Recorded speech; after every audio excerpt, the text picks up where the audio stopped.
what happens in this black or white, yes or no, right or left world is if you question anybody who's successful, you're a hater, right? And I mean, Colorado's a perfect example. Like, they're not that good, and they kind of ran their mouth like they were, and there hasn't been any of the, yeah or bad sort of thing. And we couldn't say, I mean, we could because we did.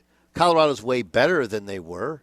They're still not great, not perfect, and margin for error is slight. And, oh, yeah, by the way, it's like you beat TCU. How good a win was that? And then go through their schedule and tell me how great their wins were. Nebraska, he's in year one of a rebuild. It doesn't take away from the fact that there's tremendous energy and a turnaround of a program, but let's also deal with the fact that it's big boy football time, and they're not a member of that club. And I bring that up not to pour salt on the wound of the 3-month-long Colorado football fan. No. I point it out because the same thing happened with the Eagles. The same thing happened with the Niners. Mostly so with the Eagles. I mean, look, it doesn't make any sort of sense that you go back 2 years ago and Jalen Hurts was a game manager. They had 3 first-round picks. Many people thought those 3 first-round picks would be used on some level to get them the next star quarterback. But Hurts was magnificent last year. And there's a couple of factors with it. One, he played well. 2, he's improved. 3, they played the softest schedule in the NFL. 4, he had a great play caller in Shane Steichen. And 5, he had elite level of talent surrounding him. Offensive line was dominant, 2 tremendous wide receivers, and a big-time running game, as well as the play calling that allowed him to run the football and play 11-on-11 football. All that stuff was great and all came together and culminated in an NFC championship. And despite the fact that they've won all of their games up to this past weekend, lose against the Jets, we were all telling you, like, they don't look great.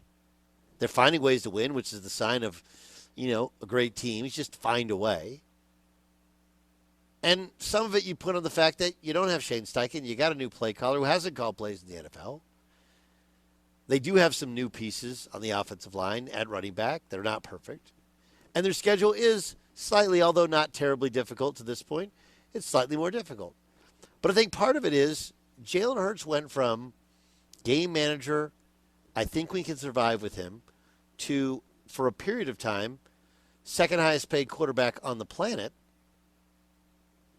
And what we saw this weekend was, I don't want to say like a tipping point, but there had been moments so far this year where, well, Jalen's not sharp. Right? Week 1, it was, hey, he didn't take any reps preseason. That's why he's not sharp. Week 2 was, they're still filling out a new play caller. Week 3, it was, there was all these different stuff. Now he loses them a game. You throw 3 picks in a game, you lose them a game. Now, this does not Gottlieb going on air going, Jalen Hurts stinks, he's stealing money. That's not what I said. But there were some limitations that he's seen when he was at Alabama. Some limitations at Oklahoma. Some limitations previously during his time with the Philadelphia Eagles. And they didn't just all go away. Even you go back to the Super Bowl where he played well. There were a couple throws, though, that were a throw up and hope, and his wide receivers just went and made a play. That's the reality of it. And the Jets do have a good defense. They do. They have a good defense. But I think a lot of it is, I told you so. He's not one of the top 5 quarterbacks in the NFL. The top 5 quarterbacks in the NFL are the top 5 quarterbacks in the NFL generally for 2 or 3 years, sometimes through multiple play callers in tough situations. And while I think Hurts is really good and way, way better than anyone could have thought coming out of Oklahoma. Anyone could have thought. And you're like, no, dude, when he left Alabama was because Tua was the pro and he was the college quarterback. When he was at Oklahoma, they didn't finish great down the stretch. But one thing that they were able to do was stop him from doing progression reads. If he didn't like what he saw, or they had some designed runs, and that's what the Eagles did.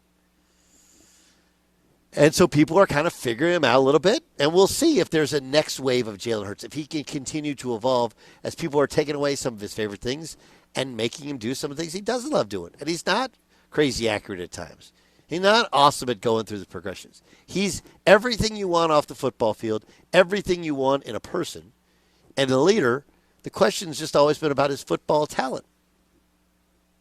Is it elite?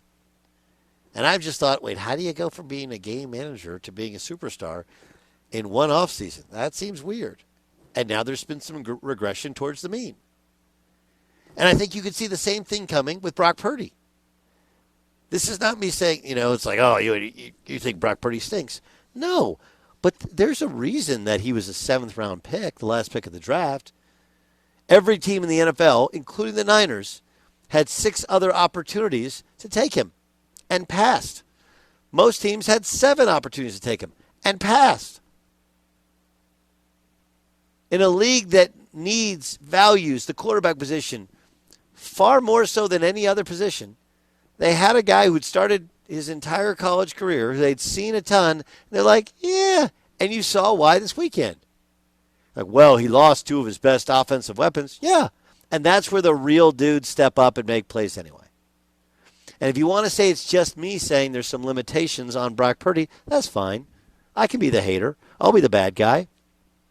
But what does it say about Kyle Shanahan when he played super conservatively down the stretch and left the game to the devices of a field goal kicker? Granted, one that should have been made, but it's also against the Browns, who are playing with a 3rd-string quarterback.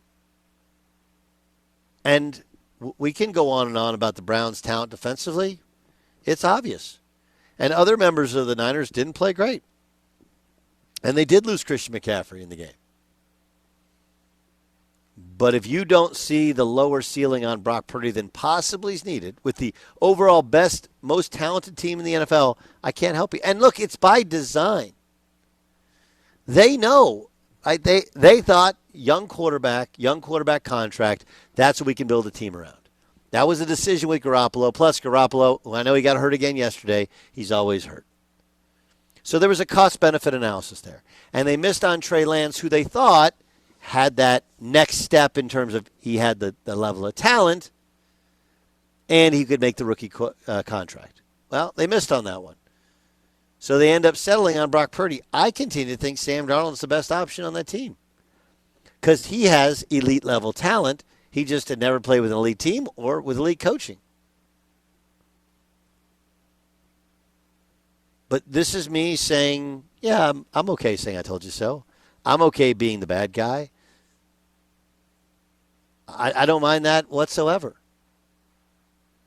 It's not me saying Brock Purdy or Jalen Hurts stinks. It's just like, man, we go crazy when guys put together some games, when there's some other factors at play that sometimes make people look a little bit better than they are. And you could say the same thing about when they look bad. Jalen Hurts is not as bad as he played on Sunday. But if you haven't seen this trend coming, you haven't paid attention to the Eagles this year. We've just been making excuses for the fact that he's good. He's fine. He's not Mahomes. He's not Herbert. He's not Allen. He's not one of those guys. Those guys are a different level. Those guys can lose their best player and still figure it out and find a way. That, to me, is the reality that we saw on Sunday in the NFL. It's the reality, frankly, that the Dallas Cowboys have been dealing with Dak Prescott. They love Dak. But when Dak has been at his best, when Dak kind of shook up the football world and took that job, and they won 13 games the rookie year, he had a stacked roster. Stacked. Now all anybody can say is, man, we really miss Amari Cooper. Oh, okay. Or maybe Dak's just not that good. Here's Jalen Hurts and his reaction to the loss. I've been here before. It's all about how you respond to it. We got a feeling how we'll come in and come in with some great intensity. And some of these things, they build character. I say that all the time. It truly builds character. And so this team just has to respond the right way. There has never been a guy who's better at a press conference, in my opinion, at a young age than Jalen Hurts. He's amazing, right? Takes ownership, talks about the future, learns about the present and what happened. Awesome. My only question about Jalen Hurts has always been like, how good is he really? He's good. He's better than I thought. Is he great? I don't buy that.